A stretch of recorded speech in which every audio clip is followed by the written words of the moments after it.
자, 오늘은 2차 방정식과 고차 방정식의 풀이에 대해 알아보도록 하겠습니다. 일단 첫 번째로 2차 방정식의 풀이를 알기 위해서는 2차 방정식의 근의 공식부터 알아야 할 것인데요. 이 2차 방정식의 실근을 가질 때, 즉 2차 함수가 x축과 만날 때의 근의 공식부터 먼저 유도해 보도록 하겠습니다. 이렇게 좌표 평면에서 2차 함수가 x축과 만날 때 이 2차 함수의 축이 있겠죠? 그리고 요 x축과 만나는 두 개의 근이 있을 텐데, 일단은 첫 번째로 이 2차 함수를 x제곱 더하기 ax 더하기 b라고 두겠습니다. 최고차항의 계수 같은 경우에는 1이 아닌 다른 수라도 그 수로 나눠주면 되기 때문에 1로 고정을 시킬 수 있고요. 그래서 이제 이 식을 0으로 만드는 x 값을 찾아야 하는데요.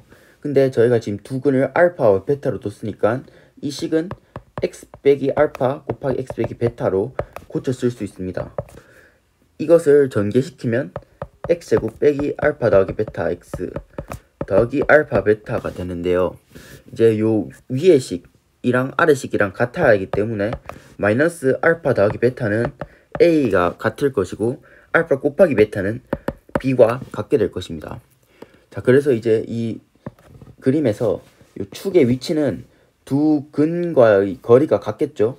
그래서 이 축은 두 근의 평균이라고 볼 수 있기 때문에 이 축의 x좌표는 2분의 알파 더하기 베타이고, 이것을 아까 봤던 a로 나타내주면 마이너스 2분의 a와 같다고 볼 수 있습니다. 자, 그리고 두 번째로 이 알파 곱하기 베타 두 근의 곱을 살펴보자면, 일단은 두 근은 아까 제가 말했듯이 축으로부터의 거리가 같으니까 그 거리를 변수 d라고 둘 것이고요. 그러면 알파는 이 축의 x좌표로부터 d만큼 뺀 값을 가지고 베타는 d만큼 더한 값을 가지겠죠. 그러면은 이 축의 x좌표 마이너스 2분의 a에서 d를 뺀 것이 하고 d를 더한 값의 곱이 알파 곱하기 베타가 될 것이니까 이것을 계산하면 4분의 a제곱 빼기 d제곱이 되게 됩니다. 따라서 이것을 d에 대해서 나타내면 d는 루트 4분의 a제곱 빼기 b가 되겠죠. 왜냐면 이 알파 베타는 b와 같으니까. 자, 그래서 이것을 토대로 이제 근의 공식을 써주면 x는 축으로부터 d만큼 떨어진 값 또는 d만큼 더한 값이니까 플러스 마이너스 루트 4분의 a제곱 빼기 d가 되고, 이것을 분모로 2를 두면은 이런 저희가 원래 아는 2차 방정식의 근의 공식에서 최고차항의 계수가 1일 때 그것을 집어넣은 식이 되는 것입니다. 자, 이렇게 기하학적으로 2차 방정식의 근을 살펴보았고요. 간단하게 그 2차 방정식에서 각 계수들이 가지는 의미를 살펴보자면, 이런 2차 함수가 있을 때 이 최고차항의 계수는 이제 2차 함수의 그 볼록한 정도, 뭐 아래로 볼록한지 위로 볼록한지 얼마나 볼록한지 이런 것들을 나타낸다고 보면 될 것 같고, b는 축의 x좌표의 위치 얼마만큼 좌우로 평행이동했는지 이런 걸 나타낸다고 생각하면 되고, c는 위아래로 얼마나 평행이동했는지 나타낸다고 생각하면 될 것 같습니다. 자, 근데 저희가 지금 살펴본 것은 이 2차 함수가 실근을 가질 때, 즉 x축과 만나는 점이 있을 때고, x축과 만나는 점이 없을 때는 저희가 이때까지는 요 루트 안에 음수가 들어가기 때문에 근이 없다고 배웠는데요. 근데 저희는 복소수를 배웠으니까 이제 이것을 실근뿐만 아니라 복소수 근이 있다고 생각을 해서 나타낼 수 있겠죠. 그래서 이것을 기하학적으로 나타내 볼 것인데요. 저희가 이때까지 그렸던 그래프는 이 x축은 이제 정의역의 실수 부분이고 이 y축은 치역의 실수 부분이었습니다. 근데 실수는 이렇게 하나의 좌표로 나타낼 수 좌표축으로 나타낼 수 있기 때문에 이것은 1차원이었고, 치역의 실수도 1차원이었으니까 이 두 개를 합쳐서 2차원으로 그래프에 나타낼 수 있었던 것입니다. 근데 저희가 이것을 이제 복수평면으로 확장을 하려 하는데, 하나의 복수평면은 실수축과 허수축 두 개의 축을 가져서 2차원이기 때문에 만약에 정의역의 복소수를 치역의 복소수로 옮긴다고 하면은 그것은 2차원 플러스 2차원이 돼서 이것을 4차원으로 나타내야 합니다. 근데 저희는 4차원은 시각적으로 이렇게 직관적으로 표현하기 힘들기 때문에 이 치역의 실수부와 허수부를 각각 나눠가지고 2차원 더하기 1차원 이렇게 3차원으로 표현을 해보도록 하겠습니다. 자, 그래서 일단 첫 번째로 함수가 x제곱 더하기 a라고 나타낼 수 있는데, 왜냐하면 이 최고차항의 개수는 아까 말했듯이 1로 고정을 시킬 수 있고요.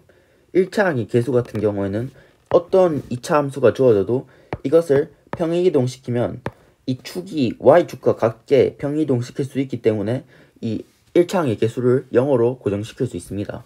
자, 그래서 x제곱 더하기 a라는 어떤 일반적인 2차 함수에 대해서 이것을 복수 평면 위에서 나타내 보도록 하겠습니다. 그래서 저희가 3차원을 그릴 건데, 여기서 원래 x축 같은 경우에는 이제 정의역의 실수부를 나타내고, 이 y축 같은 경우에는 정의역의 허수부를 나타내고, z축은 일단은 치역의 실수부를 나타낸다고 가정을 해보도록 하겠습니다. 그러면 이제 식을 세우려면 z는 x 더하기 yi 제곱 더하기 a로 나타낼 수 있겠죠. 그리고 이것을 전개해보면 x제곱 빼기 y제곱 더하기 a가 실수부가 되고, 허수부는 2xyi에서 2xy가 되게 됩니다. 그래서 이것을 0으로 만드는 xy 값을 찾아야 하는데요. 이 복소수가 0이 된다는 것은 실수부와 허수부가 모두 0이라는 뜻이기 때문에 이것은 x제곱 빼기 y제곱 더하기 a도 0이고 2xy도 0이라는 뜻입니다. 근데 일단은 첫 번째 밑에 식부터 살펴보면 xy가 0이라는 것은 x가 0이거나 아니면 y가 0이거나 둘 중 하나라는 것인데요. 그래서 일단 y가 0일 때부터 살펴보면 y가 0이라는 것은 이 정의역의 허수부가 0이라는 것이니까 한마디로 그냥 실수로 나타내겠다는 겁니다. 그러니까 저희가 이때까지 그린 그래프와 똑같이 이 y는 0을 대입해주면 x제곱 더하기 a는 0이 나오기 때문에 원래의 x제곱 더하기 a는 0을 실수로 나타냈을 때 그래프와 똑같이 나오겠죠. 얘는 0,0,a를 지날 것이고요. 3차원에서. 근데 이거 말고 이제 x가 0일 때, 즉 정의역이 실수부가 0일 때를 살펴볼 것인데요. 그럼 정의역이 순허수가 될 것인데, 이때는 이 x는 0을 위의 식에 대입해보면 마이너스 y제곱 더하기 a가 0이 되게 됩니다. 이것을 이제 3차원 상에서 살펴보면 그래프가 이런 식으로 그려질 것인데요. 지금 보면은 이 그래프도 똑같이 0,0,a를 지나는데 요 볼록한 게 이 위의 그래프와 반대가 되고요. 그리고 요 두 개의 근은 이렇게 순허수를 나타내는 y축 위에 나타나게 됩니다. 자, 그래서 제가 지금 그린 이 그래프가 갖는 의미는 x축이 정의역의 실수부, y축이 정의역의 허수부일 때, 치역의 허수부가 0일 때 치역의 실수부의 개형을 나타낸 것이 제가 지금 그린 이 3차원 그래프인 것입니다. 이것을 통해서 2차 방정식의 개수들이 다 실수일 때, 근이 복소수일 때 보면 왜 허수부가 플러스 마이너스로 나타나는지 알 수 있는데요. 왜냐하면 2차 방정식의 개수가 실수라는 것은 지금 그린 이 그래프가 이렇게 x축 방향으로 평행이동 하거나 아니면은 요 2차 함수가 이렇게 덜 볼록하거나 더 볼록하거나 이런 형태의 변화만 있다는 소리인데, 그렇게 변화가 있다 하더라도 이 복소수 근을 가질 때 x축으로부터의 거리가 같다는 사실은 이렇게 형태가 바뀌어도 변하지 않기 때문에 그렇게 플러스 마이너스 형태로 허수 부분이 나타나게 되는 것입니다. 자, 이렇게 2차 방정식의 근의 공식과 2차 함수를 3차원상에서 직관적으로 나타내는 방법을 살펴보았고요. 그 다음에는 이제 고차 방정식의 풀이에 대해 살펴보도록 하겠습니다. 자, 그래서 이제 3차 방정식의 풀이부터 살펴볼 것인데요. 이 3차 방정식도 2차 방정식처럼 근의 공식이 존재합니다.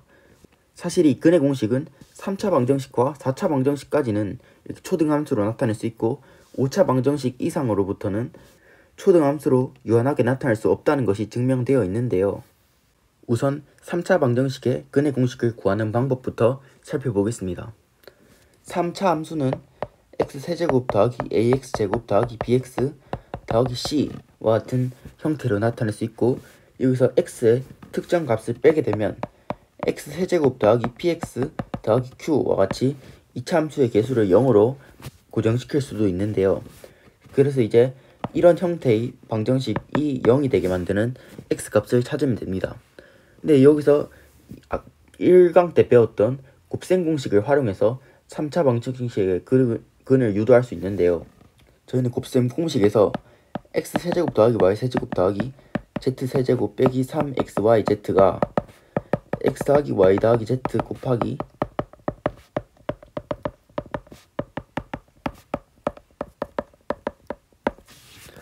이것을 활용해서 여기서 이 x세제곱과 x를 저희가 원래 알던 이 변수처럼 모아서 이렇게 식을 세울 수 있습니다.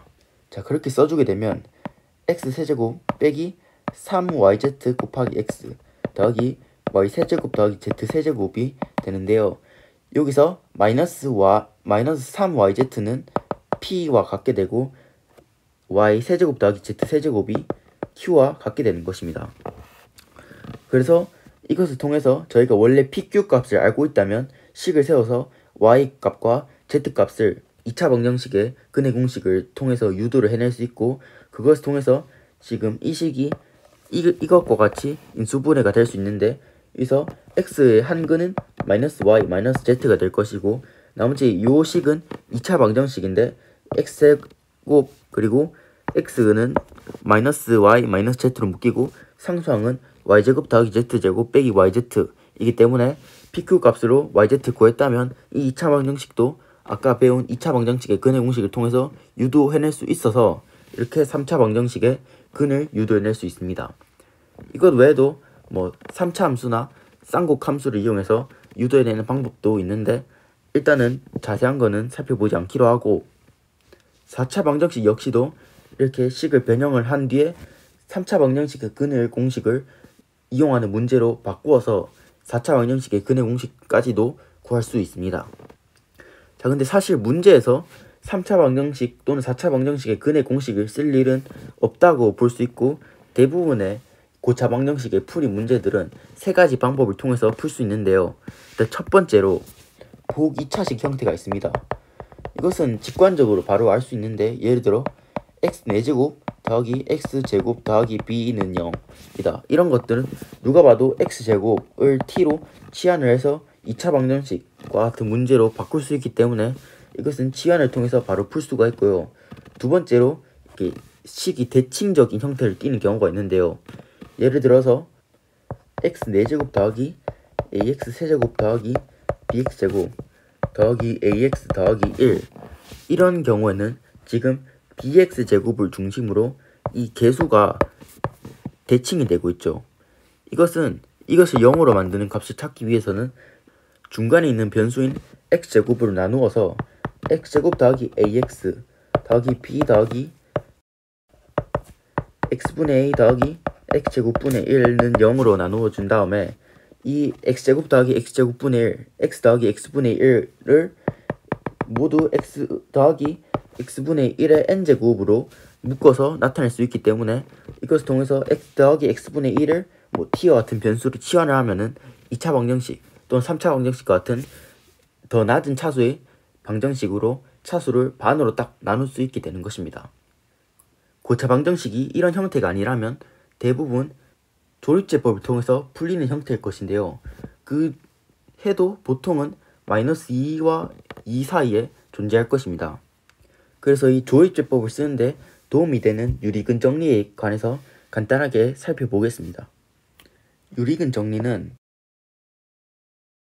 이렇게 다음과 같은 n차 방정식이 있을 때 이 각 개수들이 전부 정수라고 가정을 하고 이 해가 유리수라고 가정을 할 때 이 유리근의 범위를 제시하는 정리입니다.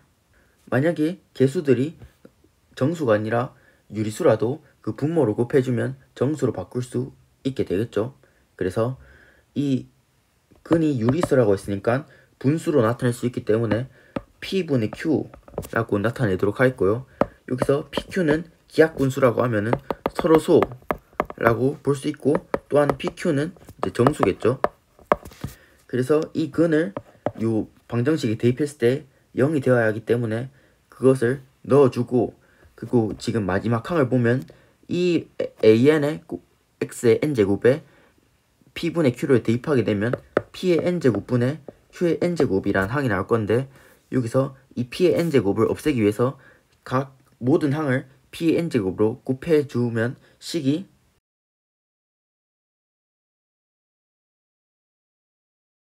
다음과 같이 나오게 됩니다. 자, 여기서 이 항을 요 좌변으로 넘기게 되면 중요한 성질을 알 수 있는데요. 우선 a0 곱하기 p의 n제곱이란 항을 옆으로 넘겼다고 생각을 해보면 마이너스 a0 p의 n제곱은 그 옆의 항은 전부 다 q로 묶이겠죠. 자, 이 말은 지금 p와 q는 서로 쏘이기 때문에 서로 배수 관계가 될 수 없습니다. 그래서 q의 배수 중에 a0가 있다는 말로 해석을 할 수가 있게 됩니다. 그래서 이것을 이용하면은 a0의 약수 중에 q가 있다는 의미로 해석을 할 수가 있고요. 마찬가지로 an 곱하기 q의 n제곱이라는 항을 이항시키게 되면 지금 이 경우와 반대로 an 곱하기 q의 n제곱이 그 옆의 식은 p로 전부 묶을 수 있겠죠. 이것도 아까 똑같이 p와 q는 서로 쏘이기 때문에 a의 n제곱의 약수 중에 p가 있다고 해석을 할 수 있습니다. 그래서 결국에는 지금 해가 p분의 q인데 p는 a의 n번째 개수의 약수 중 하나이고 q는 a의 0번째 개수, 즉 상수항의 약수 중 하나로 이렇게 유리수의 범위를 축소시킬 수 있게 되는 것입니다. 자, 이렇게 고차 방정식의 풀이 방법에 대해 살펴보았고요. 마지막으로 x의 n제곱는 a 꼴 이런 형태의 방정식의 근에 대해서 살펴보겠습니다. 이런 형태의 방정식 중에 가장 많이 보이는 것이 x세제곱는 1 이런 형태의 방정식일 것인데, 근데 저희가 지난 시간에 복소평면에 대해 배웠으니까 이걸 역시 복소평면상에서 나타내보면 이 1이라는 값은 그냥 1로 볼 수 있지만 2의 2파이 i로도 볼 수 있습니다.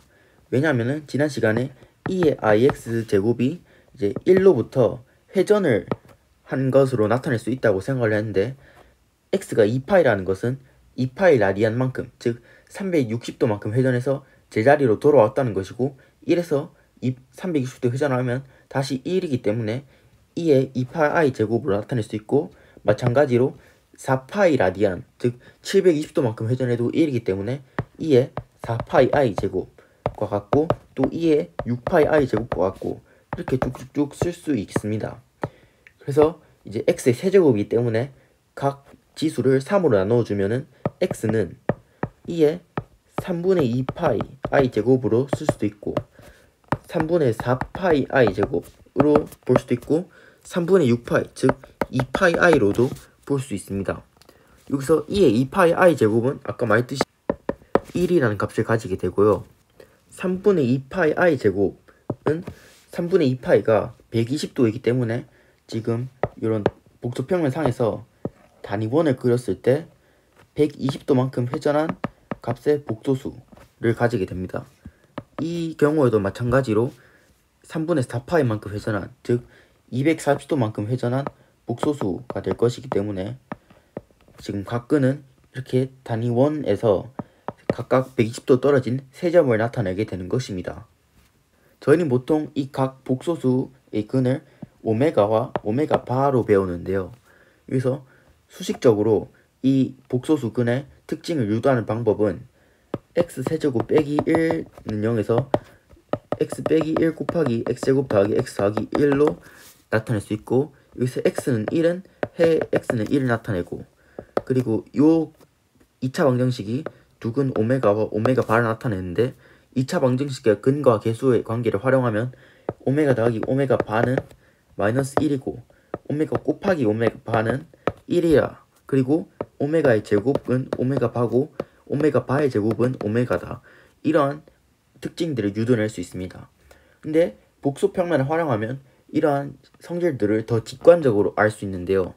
일단은 오메가와 오메가 바를 더하는 것은 복소평면상에서 평행사변형을 그려서 그 꼭지점이 위치한 값으로 다른 복소수가 나타난 것을 해석을 할 수 있기 때문에 오메가 오메가 바가 그리는 평행사변형은 지금 마이너스 1에 위치를 하겠죠. 왜냐하면 지금 요 각이 60도고 이 각도 60도니까 이 삼각형은 각각 정삼각형을 그리게 될 것이기 때문에 각 변의 길이가 1이어서 1만큼 떨어진, 즉 마이너스 1이라는 값을 가지게 되어서 이 두 오메가와 오메가 바를 더하는 값은 마이너스 1이 되는 것이고요.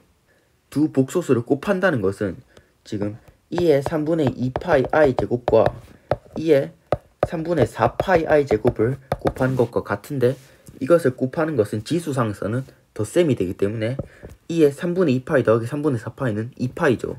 그래서 2의 2파이 i가 돼서 저희가 아는 1이라는 값을 가지게 됩니다.